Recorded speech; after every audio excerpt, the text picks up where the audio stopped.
ffe bannayuganda naddala bannankyukakyuka specifically ba foot soldier emisango gyegiro abaana abawangalira mu Masaka state yateeseteese ttiimu ey'abavubuka ate si Masaka yokka naye ndowooza bagenda sooka kitestinga wano mu Masaka bateeseteese ttiimu ey'abavubuka ababbi be bagenda okusindika mu bitundu bajje babeere mu bitundu ebyo ng'ate bambadde nga ffe nti gwe munnabyabufuzi olina function gy'oteeseteese gy'otegese oba olinayo mupiira oba olinayo activity tiimu ezo bagenda zisindika gwe ng'olowooza abawagizi ba NUP baana ba NUP ba foot soldier abantu awo babbe bakubbe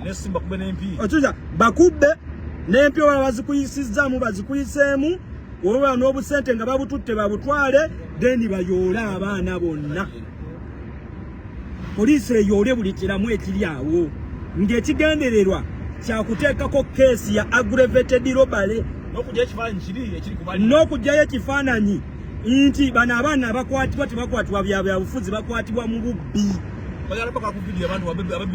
era olwaleero olaba essimu ze basooka okukiyitiza ze Tekino mukimanyi bulungi mu byalo Tekino ze zitunda mumanyi ebyalo byonna ebisinga abaana kati Tekino ze bakwatanga smartphone olwa battery capacity onfuna bulungi nnyo nti kati Tekino gy'owulira mu musango omusango gwaki gwa aggravated robbery yabbye eki yabbye essimu Tekino ne ssente okiwuliriza ate nga bbisa lyanyi kati bagenda okuvaawo akantu akayitibwa simple robbery bagende ku aggravated robbery wano mu Masaka era simanyi oba ye Chief Justice w'eggwanga lino Winnie Masaka nga we mugira Greater Masaka erina omulamuzi ogu districts 10 atula ku High Court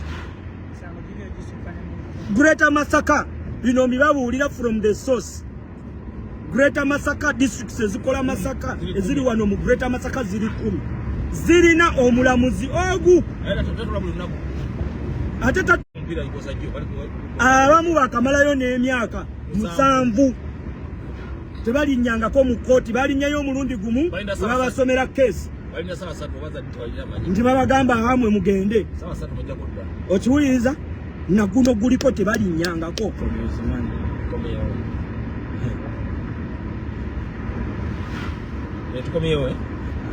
tukobana tuzeeko tukomyewo mpola mpola nasobola nemalayo tugende kasaba babuli obubaka obukulu bana tukomyewo mugume tuli mu kutambula network ejja kuddako nga bwevaako okiwuliriza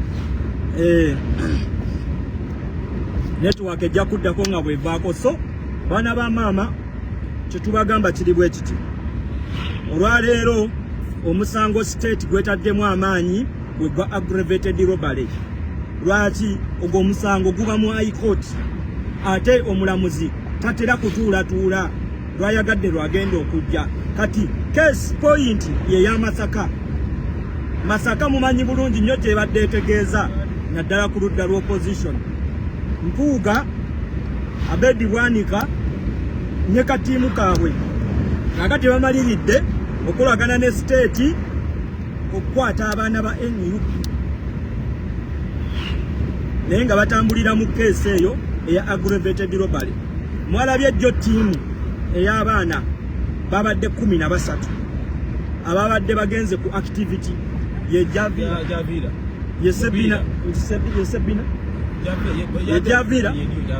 Javira abaana abo babatutte ne babasimba mu maaso g'omulamuzi ne babasomera emisango gya aggravated robbery kubba kasimu ne ssente emisango gyegimu baganda bafakirewo kivumbi edi mutwe keesi eyo kwe bayimiridde era gye bali mu kutambuza buno obubaka twagala okusindika eri abakulembeze ba NUP ensonga eno mugisimbeko nnyo essira mugiteekeko nnyo amaanyi muveeyo musitule eddoboozi kubanga activities zonna ze mugenda otegeka baagala zikwatirako baana kubayoolerako naye nga abaana babajwetekeka ku keesi eya aggravated robbery so mu bino byonna ng'abakulembeze mulina okutuula mulabe mu findinze mutya solution eri kino wanga batugambye emizannyo gyonna gitandikira mu poliisi y'ennyendo. Kati mulimu gwammwe okunoonya yaba OC station w'omu Nnyendo. Batugambye RPC wa Masaka ye kabaka oba ye main plana wa bino byonna naye ng'akolagana n'abakulembeze abeefuula ab'opposition wano mu Masaka. Era yayi engineeringa cases zino. Kati mwabadde bambuuza omukazi oyo gwe mwalabako nga balese Eddi Mutwe ku kooti. Oyo omukazi yali omunene. Oyo omukazi batugambye atula ku gundi ki. Si wayi kooti.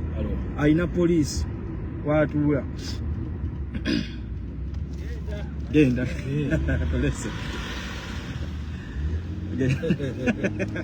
Oye gole ate yakyosiza nadda wano. Yefuna kati. Kati zikyuka nadda eno kati eno yefuna. Uganda eno baddaye. Kawoya.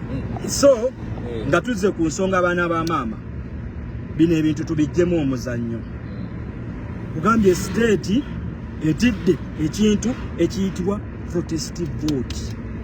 Nyo. Bagezezzaako okuteekawo embeera esika abavubuka oba abantu baveeyo then basobole okwidentifyinga mobilization tools ezo bazijjemu bazisikemu.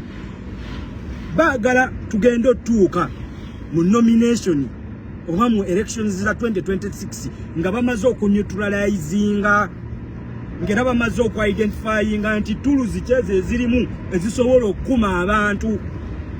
Kyovola bino byonna muhozi byabadde akola bagezaako kutusika eriyo bakiyita inciting. Is it inciting violence? Sibe kiri kukuma muliro mu bantu.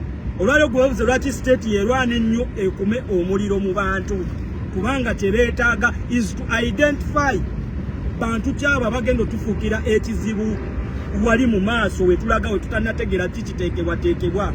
Nkugambye tutuyenda mu 2026 ng'eggwanga liggule.